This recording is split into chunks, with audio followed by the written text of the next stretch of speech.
आज मैं एक बड़ी ही मज़ेदार और बहुत ही शानदार टॉपिक पे बात करने जा रहे हैं। क्योंकि आप अपने घर परिवार, अपने पड़ोसी, अपने सहकर्मी या कहीं भी आपको ऐसे समस्या से ग्रसित व्यक्ति आपको मिल जाते होंगे। मेरे तो 2-4 दोस्त भी ऐसे हैं जो इस प्रकार की समस्या से ग्रसित था। मैं एक वाकया बताता हूँ। मैं बहुत दिन पहले एक टीचर ट्रेनिंग कॉलेज में पढ़ाते थे, तो एक लेक्चर हुआ करते थे मेरे साथ ही। तो उनका कहना था कि काफ़ी अच्छे इंस्टीट्यूशन से पढ़े लिखे थे और मेरे सीनियर भी थे। तो उनका नित्य दिन का कुछ न कुछ घटनाएं उनको घटती थी उनके साथ। कभी कहते थे कि राजीव, जिस चैप्टर को मैंने पढ़ा वो चैप्टर तुम अच्छा से कैसे जानते हो? जिस कॉन्सेप्ट को मैंने पढ़ा तुम उसे कैसे तुम्हारे दिमाग में कैसे चला गया मेरी बातें? कुछ इस प्रकार की लगातार 2-4 महीने तक इस तरह की चर्चा होती रही। तो चूँकि किसी को मानसिक समस्या से ग्रसित तब मानेंगे जब इसकी पुनरावृत्ति लगातार 6-7 महीने तक हो, तभी मानेंगे कि ये असामान्य व्यवहार है और कहीं न कहीं मानसिक समस्या से जूझ रहे हैं। तो काफ़ी विचित्र घटना है, उनके बारे में मैं पूरा डिस्क्लोज नहीं कर सकता, पर बड़ा ये चीज़ें उनके साथ होता था। मैं समझता था कि कहीं न कहीं ये OCD का शिकार है। ऑब्सेसिव कंपल्सिव डिजॉर्डर इनको है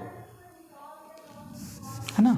तो मैं समझता था कि इनको ये है मनोग्रस्ती बाध्यता विकृति है।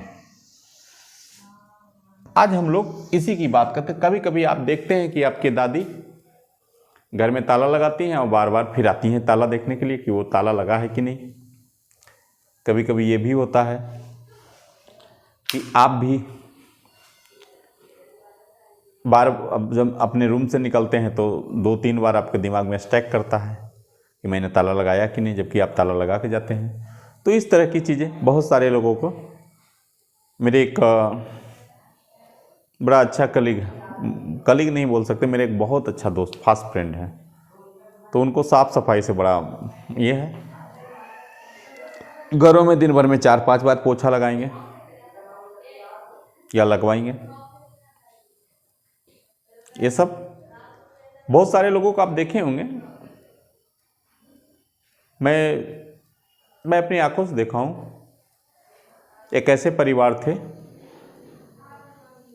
तो खासकर ब्राह्मण परिवार से बिलोंग करते थे। तो लोग जब पैसा देते थे तो पैसा को भी धोते थे।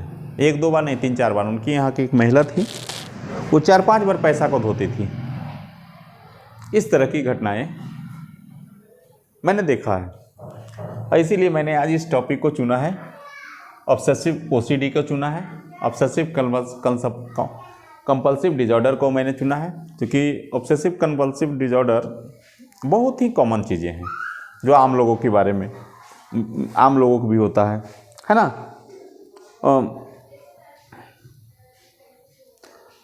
एक और घटना मैं बताता हूँ कि एक 38 साल की महिला थी और वह एक बच्चे की माँ भी थी। जैसे ही उनमें यह विकृति आया, इस चीज से प्रभावित हुई,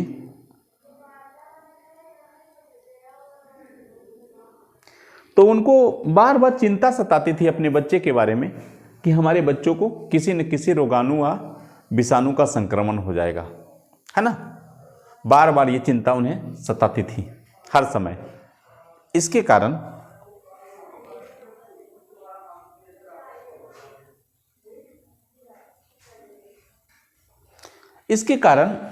वह कपड़े को, अपने बच्चे के कपड़े को 5 बार 6 बार धोना शुरू कर दी दिन भर में।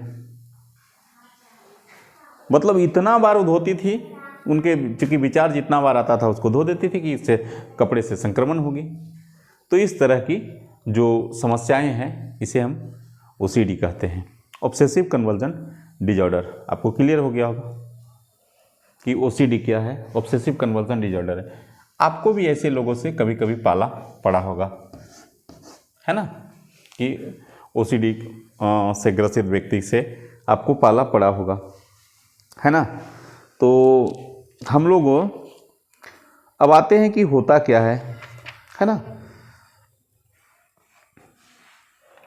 क्योंकि इसमें होता क्या है, अतार्किक बातें, अतार्किक है ना, नॉनसेंस टाइप की बातें होगी, नॉनसेंस, इलॉजिकल, ऐसी थिंकिंग आ जाएगी आप में, है ना। आप में ऐसी थिंकिंग आ जाएगी, इलॉजिकल थिंकिंग आ जाएगी। ओह, बहुत गर्दा मेरे घर में आ रहा है, चूंकि मेरे, और उस गर्दा के चलते आप दिन भर घर साफ कर रहे हैं, है ना। तो ये सारी चीजें एक इलॉजिकल है, अतार्किक है, और अतार्किक चीजों के पीछे आप भाग रहे हैं। ये कहीं न कहीं ओसीडी आपको पकड़ चुका है, धीरे धीरे ये पकड़ना शुरू कर दिया या पकड़ चुका है ना। बेतुका अर्थहीन बातें होंगी, क्या होंगी, बेतुका बातें करेंगे, बेतुका समस्या क्रिएट करना, है ना, इत्यादि चीजें, है ना। बेतुका समस्या आपको करेंगे, और यह समस्या क्या होगा, रिपीटेट होगा, बार बार होगी, इसकी पुनरावृत्ति बार बार होगी,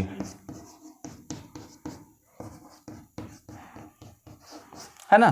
जैसे ताला को बार बार देखना कि घर में लगाए हैं कि नहीं, घर में जब कोई एक आदमी आवे फिर पोछा मार देना, फिर एक आदमी आवे लगे गंदा लगा हुआ है फिर पोछा मार देना, अपने हाथ पैर को बार बार धोना, बार बार। आप देखे होंगे किसी महिला को नहाते हुए 2 घंटे से नहा रही है, पता नहीं क्या लगा रही है, क्या चीज़ से खचोड़ रही है पूरे शरीर को। अब 2 घंटा कोई बाथरूम में अगर 2 घंटे नहाए तो क्या उसको मानेंगे, क्योंकि उसको पता है कि ये पार्ट नहीं धुआया तो ये पार्ट नहीं धुआया, अब उस पार्ट में पूरा मगर लगा रही है। फिर चेहरे पे नहीं लगाया तो चेहरे पे पूरा रगड़ दिया। अब दिन भर में वो पूरे 2 घंटा रगड़ के नहाई, निकली। उसी दौरान निकलते के बाद फिर उसको एहसास हुआ कि अरे बाल तो अच्छा से नहीं झाड़े, अच्छा से नहीं बाल में साबुन लगाए, फिर वो बाल में साबुन लगाएगी। इस तरह से बेतुका चीज़ें बार बार होती रहेगी, विचार आते रहेगा और उसी विचार के पीछे वो लगा रहेगा। यही तो ओसीडी है, ऑब्सेशन कन्वर्जन डिजॉर्डर। आप लोग में जिन लोगों के पास ये समस्याएं आ रही है, आप आराम से अपने कंट्रोल कर सकते हैं, क्योंकि इसमें ये है, आपको पता है कि मैं गलत कर रहा हूँ, लेकिन नियंत्रण विचार पे आपका नहीं रहता है। आपको पता है कि ये चीज़ें मैं बार बार कर रहा हूँ, ये सही नहीं है, पर इस पे कंट्रोल आपका नहीं रहता है ना। तो यह ओसीडी है, ऑब्सेसिव कन्वर्जन डिजॉर्डर इसे कहते हैं। इसके न्यूरोलॉजिकल फैक्टर्स हैं, बायोलॉजिकल फैक्टर्स हैं और भी सारे फैक्टर्स हैं, पर उतना हम लोग नहीं जानेंगे, समझे। किसी भी क्रिया को बार बार दोहराना किसी व्यक्ति को, अब इसमें अलग अलग प्रकार का होता है। ओसीडी का प्रकार पे आइए, कैसे कैसे होते हैं ऐसे, है ना। तो ओसीडी के प्रकार,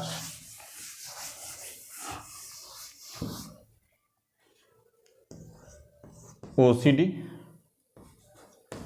के प्रकार पे बात करें, है ना, ऑब्सेसिव कन्वर्जन डिजॉर्डर के प्रकार पे का बात करें तो पहला होता है शक्की टाइप का, शक करना, है ना, किसी चीज पे बार बार शक करना, है ना। उसके बाद होता है क्या, चिंता करना, चिंता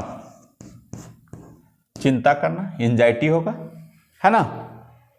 इसके बाद आपके क्या हो जाएंगे, इम्पल्सिव होगा, है ना, इम्पल्सिव। आवेगशीलता होगी,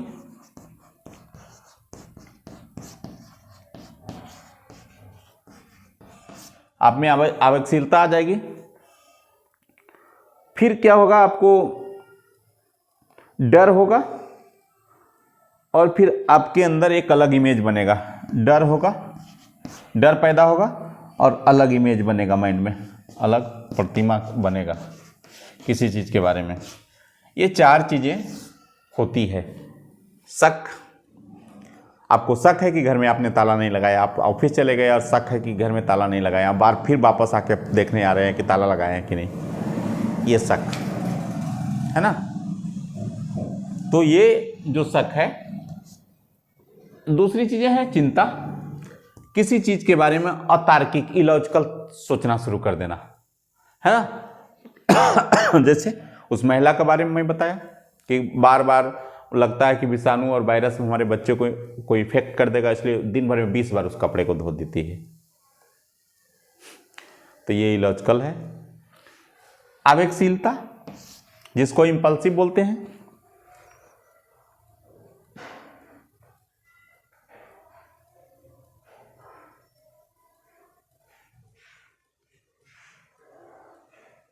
हाँ, आवेगशीलता में क्या होता है,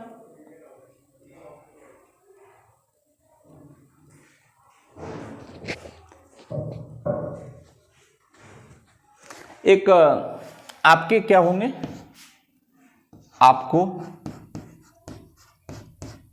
किसी काम को करने के लिए बार बार तीव्रता आएगी, उसको बार बार करने की इच्छा होगी। जैसे आपको लगेगा कि यह बच्चा बदमाश है, तो बार बार उस बच्चे को मारने की कोशिश आप करेंगे। यह बच्चा अवैध है तो उसको बार बार मारने की कोशिश करेंगे। तो ये आवेगशीलता आप में आ जाएगी, किसी चीज़ को बार बार करने की कोशिश करेंगे, है ना। और भी मैं बताता हूँ, आप स्नान करने जाते हैं तो आप पूरा बाल्टी से बाल्टी के डाल रहे हैं पूरा, एक टंकी पानी पूरा नहाने में समाप्त कर दे रहे हैं। उसके बाद भी आपका मैल नहीं जाता है शरीर से, उसके बाद भी खचोड़ रहे हैं, बार बार उस कर रहे हैं। तो ये आवेगशीलता का उदाहरण है ना। डर, डर में आपको होता क्या है,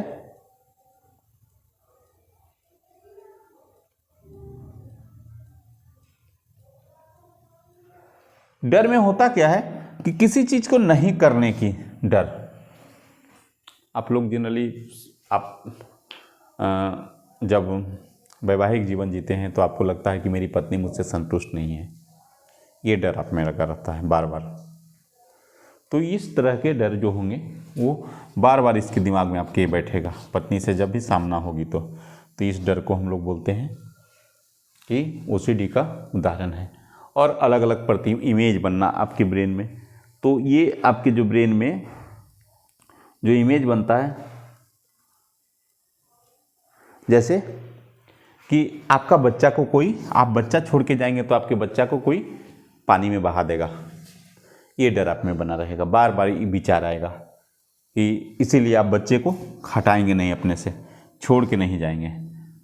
तो ये ओसीडी के प्रकार हैं। इस प्रकार से ओसीडी किसी भी व्यक्ति में, ऑब्सेसिव कंपल्सिव डिसऑर्डर, ये चलता है ना। इसके अलग अलग फॉर्म्स हैं, पर उतनी चीज़ें हमें नहीं जानना है, पर मोटा मोटी जो चीज़ें थी वो मैंने बता दिया, है ना।